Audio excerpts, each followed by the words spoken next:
बिस्मिल्लाहिर्रहमानिर्रहीम। अस्सलामुअलैकुम। चूहा और इंसान। जन्याती तौर पर चूहा एक ऐसा जानवर है जो इंसानों से बहुत करीब है। यही वजह है कि साइंसदान जब इंसानी बीमारियों पर तहकीक करते हैं तो बिलअमूम चूहों को तख्ताए मश्क बनाते हैं। इनमें बीमारियों के जरासीम दाखिल किए जाते हैं और फिर मुख्तलिफ तजर्बाती दवाएं और वैक्सीन देकर इनके नताइज देखे जाते हैं। अगर ये तजर्बात कामयाब रहते हैं तो फिर इंसानों को ये दवाएं दी जाती हैं ताकि हतमी नताइज की जांच की जा सके।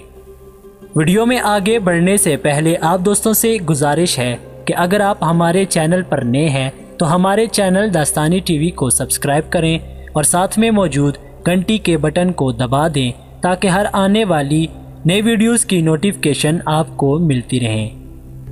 बढ़ते हैं आज की वीडियो की जानिब।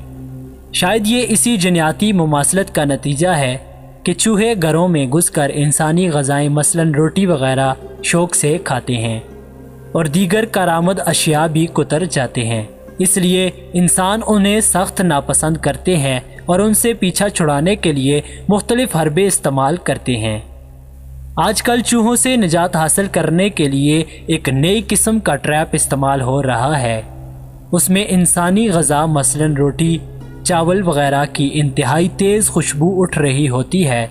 उसकी एक साइड खाली होती है और दूसरी साइड पर एक इंतहाई ताकतवर गिलू एक अच्छी किस्म का गोंद लगा होता है।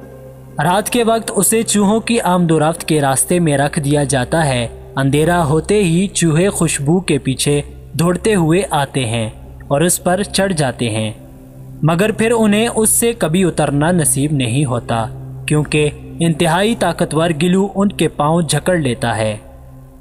आम चूहेदान एक चूहे को पकड़कर गैर मुअस्सर हो जाता है, मगर ये ट्रैप इंसानी खुराक की खुशबू के पीछे आने वाले मजीद चूहों का शिकार करता रहता है, यहाँ तक कि ट्रैप की जगह ख़त्म हो जाए या चूहे ख़त्म हो जाएं या रात ख़त्म हो जाए। फिर सुबह इस कैद खाने को चीखते चिल्लाते कैदियों के साथ उठाकर कूड़ेदान में फेंक दिया जाता है, जहाँ वो जान से चले जाते हैं मगर अपनी जगह से हिल नहीं पाते। प्यारे दोस्तों, ये अजीब सानिया है या शायद ये भी जन्याती मुमासलत का असर है कि इतनी होशियारी से चूहों का शिकार करने वाला इंसान खुद भी अक्सर एक चूहा साबित होता है।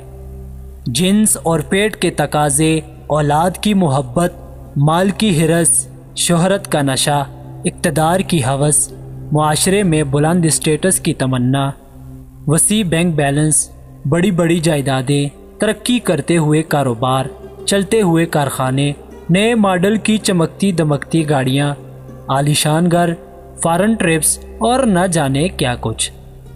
ये सब आदमी के लिए अक्सर औकात चूहेदान साबित होते हैं, जिन्हें उसका शिकारी इब्लीस उसकी राह में रख देता है। उनकी कशिश में इंसान पैगंबरों से उंगली छुड़ाकर दीवानावार उनकी तरफ भागता रहता है। कुरान पीछे से आवाज़ें देता रह जाता है कि ये तो दुनिया की ज़िंदगी का साजो सामान है और जो अल्लाह के पास है वो बेहतर ठिकाना है। मगर कौन पलट कर देखता है, इंसान ख्वाहिशात की एक फहरिस्त बनाता है और उनके पीछे दौड़ लगा देता है, यहाँ तक कि वो उन चीज़ों को पा लेता है, मगर ऐन उसी लम्हे हालात का गिलू उसे जकड़ लेता है। ख्वाहिशात की महदूद फहरिस्त एक लामहदूद चक्कर में बदल जाती है। वो लाख सर पटख ले, उसके लिए नामुमकिन होता है कि वो उस चक्कर से निकल जाए। उसके बाद सिर्फ मौत उसका मुकद्दर होती है। फिर जो बचता है वो दर हकीकत सिर्फ एक चलती फिरती जिंदा लाश होती है, जिससे उठने वाले ताफन को हम जैसे लोग शायद महसूस न कर सके, मगर खुदा के फरिश्ते वहाँ से नाक बंद करके गुजरते हैं। बल्कि सच्ची बात यह है कि नेकी के फरिश्ते तो वहाँ से गुजरते ही नहीं। हाँ, सिर्फ वो फरिश्ते गुजरते हैं जिनका काम ऐसे चूहों को वक्त आने पर उठाकर जहन्नम के कूड़ेदान में फेंकना होता है।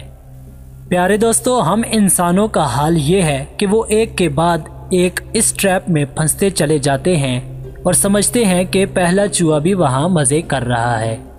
उसके देखा देखी हम भी अपना हिस्सा वसूल करने के लिए इस दौड़ में शामिल होते हैं بالآخر سب کا ایک ہی انجام ہوتا ہے، البتہ جو لوگ خواہشات کے اس جال سے بچ کر نکل جائیں ان کا استقبال عالم کا پروردگار خود یوں کرے گا: اے نفس مطمئنہ، لوٹ چل اپنے رب کی طرف، اس طرح کہ تو اس سے راضی اور وہ تجھ سے راضی، پھر داخل ہو جا میرے بندوں میں اور داخل ہو جا میری جنت میں۔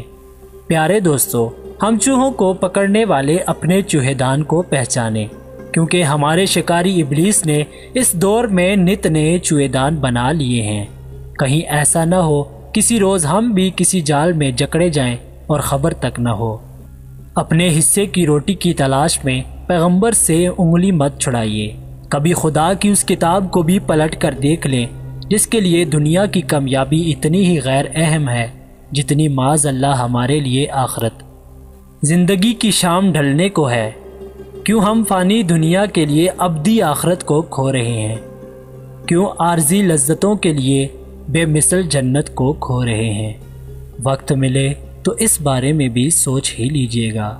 اللہ تعالیٰ مجھ گناہگار سمیت ہم تمام مسلمانوں کو اس فانی دنیا کی اصل حقیقت و اوقات سے آگاہی فرماتے ہوئے عین صراط مستقیم پر چلنے کی کامل توفیق عطا فرمائے۔ آمین یا رب العالمین۔